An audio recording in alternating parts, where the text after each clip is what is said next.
ہاں اللہ کے دشمنوں کو مارنا، ان کا مقابلہ کرنا، یا یوں ساتھ ساتھ مسلمانوں کی نصرت و مدد کرنا. جیسے سورہ انفال جو کہ غزوہ بدر کے تناظر میں نازل کی گئی اور اس کا بیشتر حصہ غزوہ بدر سے متعلق واقعات اور اس سے معاملات اور اس سے متعلق ہدایات پر مشتمل ہے. ہاں اس سلسلے میں اس میں اللہ تعالیٰ نے ارشاد فرمایا استستغیثون ربکم فاستجاب لکم انی ممدکم بألف من الملائکۃ مردفین، کہ جب تم اپنے پروردگار سے فریاد طلب کر رہے تھے. جمع کا صیغہ ہے، سارے صحابہ دعا کر رہے تھے، لیکن بطور خاص جناب محمد رسول اللہ صلی اللہ علیہ وسلم کے لیے میدان بدر میں جو عریش چھپر بنایا گیا تھا اور اس چھپر میں آپ رات بھر عبادت کرتے رہے. ہاں مشہور دعا جو مانگی کہ اے اللہ میں تجھے تیرے وعدے کا حوالہ دیتا ہوں، اگر یہ جماعت آج ہلاک ہو گئی تو انتہلک هذه العصابہ لا تعبد فی الارض ابدا، یہ جماعت اگر ہلاک ہو گئی تو اس کے بعد تیری عبادت زمین میں نہیں کی جائے گی.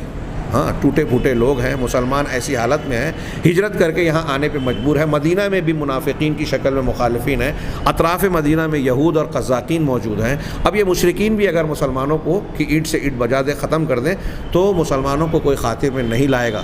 کوئی نیا آدمی اسلام میں قبول کرنے کے لیے راضی نہیں ہوتا. پرانے مسلمانوں کے دل ٹوٹ جاتے، ان کی حوصلہ شکنی ہو جاتی. جو چاہتا مدینہ پر جب چاہتا حملہ کر سکتا، لوٹ مار مچاتا. یہ پورے پس منظر کو سامنے رکھ کے اللہ کے رسول صلی اللہ علیہ وسلم کے ان الفاظ کا معنی سمجھیے کہ اگر یہ جماعت آج تباہی کا شکار ہو گئی، برباد ہو گئی، تو زمین میں تیری عبادت نہیں ہوگی. گویا یہ پورے پس منظر کو سامنے رکھے تو جملہ سمجھ میں آتا ہے. ہاں تو یہ اللہ تبارک و تعالیٰ سے جو گڑ گڑا کر اللہ کے نبی نے دعا کی. دیکھیے اللہ کے رسول، صحابہ کرام، اہل بدر صحابہ میں دوسرے صحابہ کے مقابلے میں زیادہ فضیلت والے ہیں عشرہ مبشرہ کے بعد. ہاں ان اہل بدر صحابہ کرام کے بارے میں آپ غور کیجئے کہ وہ اللہ تبارک و تعالیٰ سے مدد فریاد مانگ رہے ہیں. ہاں اب آج اگر کوئی شیخ عبد القادر جیلانی سے کہتا ہے المدد یا الغوث، استغاثہ کرتا ہے، تو وہ اللہ کے نبی صلی اللہ علیہ وسلم اور صحابہ کرام سے گویا حضرت عبد القادر جیلانی کو زیادہ طاقت والا سمجھ رہا ہے کہ ان کو جب ضرورت پڑی تو انہوں نے تو اللہ سے مانگا. خود ان کے اندر وہ قوت نہیں ہے کہ دشمنوں کے تعلق سے اپنے آپ پرے کر لے کہ ہم ان کو تہس نہس کر دیں گے. اور آپ اور ہم یا کوئی آدمی یہ کہے، یہ مانے کہ اللہ کے رسول اور صحابہ کرام سے بہت کم درجے کے اولیاء اور صالحین کے اندر اللہ نے یہ قوت دے دی کہ ہماری اور آپ کی مدد کریں گے، ہم ان سے فریاد کریں. جو لوگ ایسا کام کر رہے ہیں یہ اللہ کے ساتھ ظلم یعنی شرک کر رہے ہیں، اور ان کی آنکھیں دل کی بھی اور سر کی دونوں آنکھیں اندھی ہو گئی ہیں کہ قرآن کے اتنے صاف صاف بیانات کو سمجھنے کے لیے تیار نہیں ہیں کہ پروردگار کے سامنے اللہ کے رسول صلی اللہ علیہ وسلم بھی استغاثہ کر رہے ہیں، فریاد کر رہے ہیں. یعنی اللہ کے رسول صلی اللہ علیہ وسلم کو اگر طاقت ہوتی، خود دشمنوں سے نمٹ سکتے تھے، تو اللہ سے دعا نہیں کرتے. آپ کا دعا کرنا یہ توحید کی بڑی شاندار، جاندار، بے مثال اور واضح ترین دلیل ہے. اسے کوئی بے وقوف ہی ہوگا جو نہ سمجھے یا نہ سمجھنا چاہے. فاستجاب لکم، جب تم اپنے پروردگار سے دعا اور فریاد کر رہے تھے تو پروردگار نے تمہاری فریاد کو قبول کر لیا، دعا کو قبول کر لیا، اور کہا انی ممدکم بألف من الملائکۃ مردفین. قرآن کا ارشاد ہے، یہ سورہ انفال میں پڑھ لیجئے کہ میں تمہاری مدد کرنے والا ہوں، تمہاری امداد کرنے والا ہوں. کیسے؟ بألف من الملائکہ، 1000 فرشتوں سے. 1000 فرشتے بھیج رہا ہوں، مردفین، جو لگاتار آئیں گے یکے بعد دیگرے. ردیف کہتے ہیں نا اردو میں، ردیف قافیہ شاعر لوگ بھی کہتے ہیں. ہاں قافیے کے پیچھے والی چیز کو ردیف، جو پیچھے ہوتا ہے. تو مردفین ارداف، یکے بعد ایک کے پیچھے ایک، لگاتار یا ایک ساتھ، آگے پیچھے. تو 1000 فرشتوں کے ذریعے سے میں تمہاری مدد کرنے والا ہوں. یہاں مردفین کی وضاحت کرتے ہوئے صاحب مذکرہ نے کہا اے بعضہم یاتی بعد الآخر، یعنی بعض فرشتے بعض کے پیچھے آئیں گے، ایک کے پیچھے ایک آئیں گے. اور وقال تعالیٰ، اسی طرح اللہ تبارک و تعالیٰ نے ارشاد فرمایا اذ یوحی ربک الی الملائکۃ انی معکم فثبتوا الذین آمنوا، جب تمہارا پروردگار فرشتوں کو یہ وحی کر رہا تھا کیا؟ کہ میں تمہارے ساتھ ہوں. یعنی اللہ تعالیٰ ذات کے ساتھ نہیں، مدد کے ساتھ، میری مدد تمہارے ساتھ ہے. ہاں میرا تعاون اور امداد تمہارے ساتھ ہے. فثبتوا الذین آمنوا، لہذا فرشتوں کو یہ حکم دیا گیا سورہ انفال کی اس دوسری آیت میں کہ تم ایمان والوں کو ثابت قدم بناؤ، ان کے جی کو مضبوط کرو، ان کا حوصلہ بڑھاؤ، ہاں ان کو ثابت قدم بناؤ۔ الذین آمنوا، ہاں جو لوگ ایمان لائے ان کا سألقی فی قلوب الذین کفروا الرعب، ان قریب میں کافروں کے دل میں رعب ڈال دوں گا، ڈر اور دہشت، رعب ڈال دیا جائے گا۔ فاضربوا فوق الاعناق واضربوا منہم کل بنان، لہذا تم گردنوں کے اوپر اور ان کے ایک ایک جوڑ کو، بنان کہتے ہیں انگلیوں کے پور یا جوڑوں کو، جو پور ہوتا ہے یا جوڑ ہوتا ہے، اگر انگلیوں کے پور کو پر کاٹ ضرب لگا دی جائے تو یہ ہاتھ جو ہے تلوار بازی یا تیر چلانے کے لائق نہیں رہتا، تلوار چلانے کے لائق نہیں رہتا۔ دیکھیے قرآن کیسی باتیں بتا رہا ہے حکمت کی، کہ اگر یہ بھی ہو سکے جان سے نہ مار سکیں تو ان کے انگلیوں کے پور اور جوڑ اگر کٹ جائیں گے تو وہ تیر چلانے کے اور تلوار چلانے کے لائق نہیں رہیں گے۔ اسی طرح فوق الاعناق، گردن کے اوپر، تو کچھ لوگوں نے کہا کہ گردن پر سے مطلب جو گردن کا اوپر حصہ ہے یہ، یا کچھ لوگوں نے کہا گردن کے اوپر یعنی کھوپڑی کا حصہ، تو یہاں تم مارو۔ اللہ تعالیٰ کسے حکم دے رہا ہے؟ فرشتوں کو، فرشتوں کو کہہ رہا ہے کہ ان کو تم مارو۔ یہاں ایک بات یہ بھی میں وضاحت کر دوں، اس لیے کہ میں نے بعض مفسرین کو پڑھا، مجھے یاد پڑتا ہے کہ مولانا ابوالکلام آزاد نے بھی شاید یہ غلطی کی ہے اپنی تفسیر میں، کہ فرشتوں کا جو نزول ہوا بدر میں یا دوسری جنگوں میں تو یہ مسلمانوں کے اطمینان کے لیے تھا۔ ہاں قرآن نے آگے کہا ہے کہ یہ تمہارے اطمینان کے لیے ہے، خوشخبری کے لیے، تو اسی کو پکڑ کر یہ کہہ دیا کہ صرف یہ اطمینان کے لیے، فرشتوں نے بذات خود جنگ میں حصہ نہیں لیا۔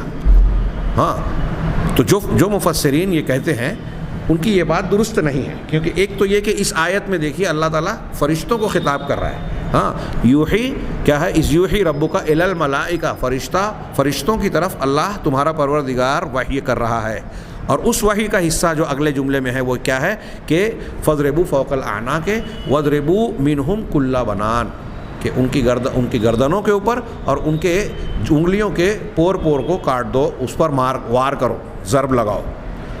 تو فرشتوں کو کہا جا رہا ہے مارنے کے لیے۔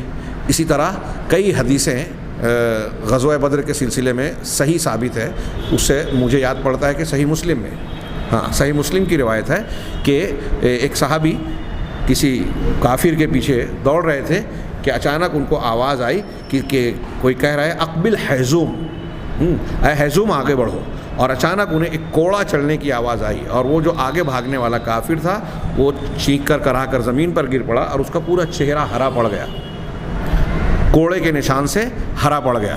جب انہوں نے اللہ کے رسول صلی اللہ علیہ وسلم کو بتایا تو آپ نے فرمایا کہ یہ تیسرے آسمان کی تمہارے لیے مدد تھی، یعنی فرشتے کی طرف سے ایسا ہوا۔ اسی طرح حضرت عباس رضی اللہ تعالیٰ عنہ سے روایت میں بھی یہ مذکور ہے کہ انہوں نے بتایا کہ ایک ایسا آدمی اسی صفت کا، جس کے بال تھے، جس کا ایسا گھوڑا تھا جو اب مجھے نظر نہیں آ رہا ہے، اس نے مجھے پکڑا ہے یا اس نے ایسا کیا ہے۔ تو صحابہ نے جب کہا کہ نہیں میں نے کیا، اللہ کے رسول نے کہا کہ وہ آسمانی فرشتے تھے۔ تو ان روایتوں سے یہ پتہ چلتا ہے، اور قرآن کے اس بیان سے بھی پتہ چلتا ہے کہ فرشتوں نے صرف شرکت نہیں کی یا صرف اطمینان یا بشرا خوشخبری کے طور پر اس لیے شریک نہیں ہوئے کہ وہ آ گئے ہیں اور مسلمانوں کی ڈھارس بندھ جائے بس، بلکہ ڈھارس بندھانے کے ساتھ ساتھ اور اطمینان دلانے کے ساتھ ساتھ انہوں نے حسب حکم الہی جنگ میں بھی حصہ لیا۔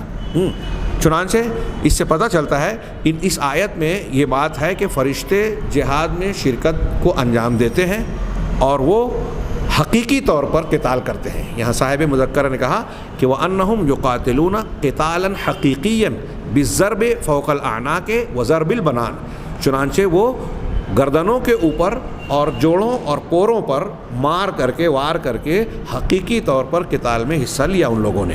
اسی طرح کسی ایک جنگ کے سلسلے میں اللہ کے نبی صلی اللہ علیہ وسلم کی روایت ہے کہ انہوں نے جبرائیل علیہ السلام کو دیکھا کہ آپ گھوڑے پر سوار مسلمانوں کے ساتھ قتال کر رہے ہیں۔ خود بدر کے سلسلے میں بھی ہے کہ یہ دیکھو جبرائیل آ رہے ہیں، میکائیل آ رہے ہیں، ان کے ساتھ ایسے ہیں، اور بعض دوسرے مارکوں کا بھی تذکرہ ہے۔ اسی طرح بدر اور خندق کے مارکے میں بدر اور خندق کے معرکے میں قتال میں فرشتوں کی مشارکت، حصہ داری، فرشتوں کا شریک ہونا یہ مذکور ہے اور ثابت ہے۔ چنانچہ غزوہ احزاب کے سلسلے میں جو کلام وارد ہوا ہے قرآن کی آیت میں، اللہ تبارک و تعالیٰ نے ارشاد فرمایا فَأَرْسَلْنَا عَلَيْهِمْ رِيحًا وَجُنُودًا لَمْ تَرَوْهَا، ہم نے ان پر آندھی والی تیز ہوا، ریح تیز ہوا کو کہتے ہیں، تیز ہوا کو بھیجا، ہاں، اور ایسے لشکروں کو، ایسے لشکر کو، فوج کو، لم تروہا، جسے تم نے دیکھا نہیں، تمہاری آنکھیں دیکھ نہ سکی، وکان اللہ بما تعملون بصیرا، اور اللہ تمہارے سارے اعمال کو اچھی طرح دیکھتا ہے، جانچتا ہے۔ ہاں، اسی طرح غزوہ بدر کے سلسلے میں دیکھیے اس آیت میں ہے کہ ایسے لشکر کو بھیجا جسے تم نے نہیں دیکھا۔ اسی طرح غزوہ بدر کے سلسلے میں بھی اللہ تعالیٰ کا ارشاد ہے فَاسْتَجَابَ لَكُمْ أَنِّي مُمِدُّكُمْ بِأَلْفٍ مِّنَ الْمَلَائِكَةِ مُرْدِفِينَ، یہ اللہ تبارک و تعالیٰ نے جو 1000 فرشتوں کے نازل کرنے کا، اتارنے کا تذکرہ کیا وہ ہے۔ اس کے علاوہ بھی قرآن کی مختلف آیات، ہجرت کے متعلق جو قرآن کا تذکرہ ہے، ہاں، اور دوسرے مقامات پر اللہ تعالیٰ نے اس قسم کے الفاظ بیان کیا ہے کہ اللہ نے تمہاری یا اللہ اپنے رسول کی مدد کی ایسے لشکر کے ذریعے، ایسے لوگوں کے ذریعے جس کو تمہاری آنکھیں نہیں دیکھتی۔ یہ چند حیات کے سلسلے میں ہے۔ اب دوسرے طور پر جو عام فرشتوں کے کام ہیں، تدبیر و شؤون الکون، کائنات کے معاملات کی تدبیر کرنا، ان کو انجام دینا، یہ اس میں کئی چیزیں ہیں۔ اگر میں چھیڑوں تو بات ادھوری ہوگی، پورا بیان کروں تو کافی وقت درکار ہوگا، لہٰذا میں آج کے درس کو یہیں روکتا ہوں۔ انشاءاللہ آئندہ درس میں ہم فرشتوں کے شؤون الکون، کائنات کے معاملات کو انجام دینے سے متعلق بعض امور کو پڑھیں گے اور بعض غلط فہمیوں کا بھی جائزہ لیں گے۔ اللہ تبارک تعالیٰ ہمیں صحیح ایمان کی توفیق عطا فرمائے اور اس کی بنیاد پر دنیا اور آخرت میں کامیابی سے نوازے۔ وآخر دعوانا ان الحمد للہ رب العالمین۔